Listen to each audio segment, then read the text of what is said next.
All right, wonderful people, welcome back to this wonderful channel where we bring you back-to-back updates and information. As it is hot, in case it's your first time of joining us on this wonderful channel, kindly go ahead and subscribe, like, comment, share, and also remember to on your notification button so that whenever our news drop, you could be the first who collect them. Let's go down to the news proper as it is hot. E don shele for the day as the matter wey be say e dey for my table no be small thing o. The men of the Biafra Liberation Army and the men of the NIG Army of the people of the Obodo Manu there has been a big clash between these two particular parties. And of course, you know, as it dey be, say the gallant men of the BLA, they don't carry water once again, give it to those Nigeria them boys, NIG them boys, and say, they say that na wata bunye nienu, ngwongwo na ngwongwo, ayo chianyanya. As it be, now waiting the BLA boys told the NIG them boys, say na wata bunye nienu, ngwongwo na ngwongwo emegini akabaru yochisi anya na abu oji afu uzo. Na so the ngwongwo na ngwongwo move come block the eyes of the NIG them boys on top of that matter. But the matter where we say there for my table, the report say those boys don't collect woto even though some BLA members were affected, but higher woto was given to the men of the NIG boys. Iman ebe enyi na abụ na agba mgba no ililo na ebulisia where two elephants are fighting, the ground suffers the waste. Because these two people are more or so like two elephants that are fighting, and the ground is taking the blow, the ground is taking the pain, the ground is taking everything. As Mundi Wekenemunu, before I will continue to what is happening for the day, I say shout out to all of us of freedom all over the world. Shout out to all of us of freedom in the diaspora, in the Biafra land, and wherever una they fight, they say, make freedom, make the common man become free. For the Lagos-Calabar coastal highway that the government is building, there has been a lot of demolitions as about 2,000 homes has been planned to be demolished. And the community are crying out over these 2,000 homes that the government has planned to demolish. Let's go down to the full detail of the information. Oku Aja community in Lagos State has cried out to the federal and Lagos State government to rescue it from an alleged illegal variation of the controversial Lagos-Calabar coastal highway contract route that has put 2,000 homes in the area at risk of imminent demolition. The community, through its traditional ruler, the Bala Siriku Okalawon, and the secretary Balogun Kamodudin, alleged that the injustice and injuries is about to be inflicted on them by the Federal Ministry of Works. The community raised the alarm yesterday in a statement calling on President Bola Tinubu, Governor Babajide Sanwo-Olu of Lagos State, lawmakers representing 80 Osa local government area of Lagos State, and the Nigerian Bar Association NBA, among others, to come to its rescue. The community said sometimes in the year 2006, Okun Aja community was granted a certificate of occupancy over their communal land in Okun Aja. The survey plan attached to the certificate of occupancy clearly depicted the portion of the communal land and marked for the then proposed coastal road. My people, now don't see as it happen for that particular matter where we say they concern this demolition of government stuff. I go say that does it mean that this country called NIG does not have plan? Because I know that every city, every nation had its original plan that the government have said, if we want to start development, that this is how we are going to start our development. And if other people are developing, the government also has the responsibility of meeting these people at the earlier stage and also to let them know that this place you are about to develop belongs to the government, and the government has mapped out this place for a particular project that is going to come up in future.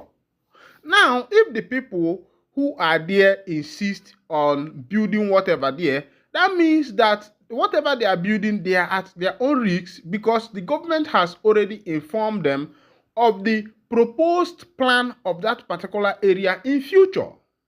Now, you find that the government in which we are in have failed in their responsibility of reminding the citizens the barriers, the boundaries of where they are supposed to develop. And now, look at what happened in Lagos State the other day, where the government, or whosoever they call, demolished some estates in Lekki. And these estates were built by people. A lot of people invested in these properties and the rest of them. Now, at the end of everything, you find out that the citizens becomes victim of government's inappropriate plan, government's inability to arrange themselves, strategize themselves, and lead the citizens. Because these people are the leader, the citizens, the subjects elected these people to become their leader. And you as their leader, you are there as a torchlighter. To torchlight for these people, you are there as the eyes of the citizens. Meanwhile, these parastatals have kept the citizens blindfolded in their ignorance. Meanwhile, let's go down to Anambra State as they holler, as the people will be say the day for that one community like that. They say that over 19 rifles are missing in that particular community. Let's go down to the full details of the information. Fears and concerns have heightened over the disappearance of about 19 pump-action guns reportedly donated to the local vigilante security team in Awada community in the Idemili North local government area of Anambra State. Punch Metro gathered that the whereabouts of the gun became unknown during the handing over of the community security equipment to a newly engaged security outfit. Development caused a mild drama at the community town hall on Sunday when the community leaders, led by its newly elected President General Patrick Onyeduba, and the executive members discovered that out of the 27 pump-action guns donated to the outgoing local vigilantes, only 8 were handed over, while the remaining 19 could not be accounted for. The handing over of the security items, including the pump-action guns, vehicles, motorcycle, and other security gadgets, was supervised by the police team from the area commander in Ogidi, led by the leader of the patrol team, Inspector Hyginus Jiwoke. Members of the community had in April elected new executive members of the Landlord Association of the area, where Onyeduba emerged as the new President General of the Awada Landlord Association. Onyeduba, who spoke to journalists at the end of the handover, said the change of community leadership necessitated a total overhaul in the security architecture in the area to fortify security in the area. He said, "Today, our community is changing its security architecture and personnel. A new security outfit under the Nigerian Police Community Policing, led by Commander Jude Akachukwu, has taken over." My people, I don't see as Idekata was for that particular matter.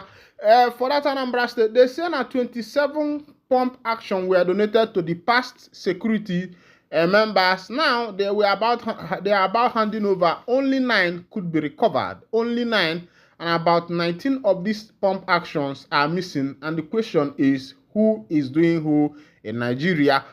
Because what we lack in this nation called Nigeria is what is called accountability. Meanwhile, tears in Iran as Iran's foreign minister dies in helicopter crash. This one is a very big loss for the people of Iran, where their president and foreign minister died in a helicopter crash. Let's go down to the full detail of the information so that you can see what is happening. Iran's President Ibrahim Raisi and his foreign minister have died in a helicopter crash, Reuters is reporting, after such team located the located the wreckage in East Azerbaijan province Monday. The accident happened on Sunday in mountainous terrain in icy weather. President Raisi, the foreign minister, and all the passengers in the helicopter were killed in the crash. A senior Iranian official told Reuters, asking not to be named because of the sensitivity of the matter. Iran's Mehr news agency confirmed the death, reporting that all passengers of the helicopter carrying the Iranian president and foreign minister were martyred. BBC reports that the helicopter carrying Raisi and foreign minister Hossein was completely burned in the crash on Sunday.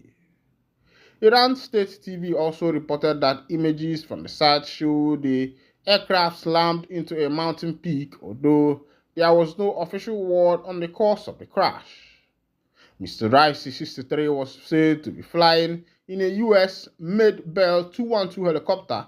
The helicopter, one of the three traveling in a convoy, made a hand landing after it got into difficulties in heavy fog in the north of the country. Mr. Raisi was heading to the city of Tabriz in the northwest of Iran after returning from the Iran-Azerbaijan border area, according to local media. This is what I say, RIP to President Raisi on the loss. It is a big loss for Iran, and my question is, what is actually happening in the nation of the day? A lot of people have lost their life in this helicopter crash, and the question is, should we stop flying on the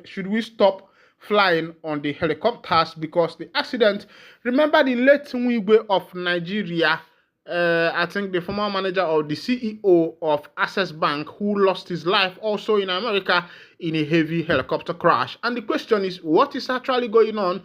Does it mean that we are no more protected despite the science, despite the money, despite the quality and the rest of everything? The Iranian president still lost his life. Meanwhile, this is where I'll be winding down the curtain, and if this is your first time of joining us on this wonderful channel, kindly go ahead and subscribe, like, comment, share, and also remember to all your notification buttons so that whenever our news drop, you will be the first who will collect them. Remember that without you, there will be no us. We always need you to be us. Thank you for listening. God bless you.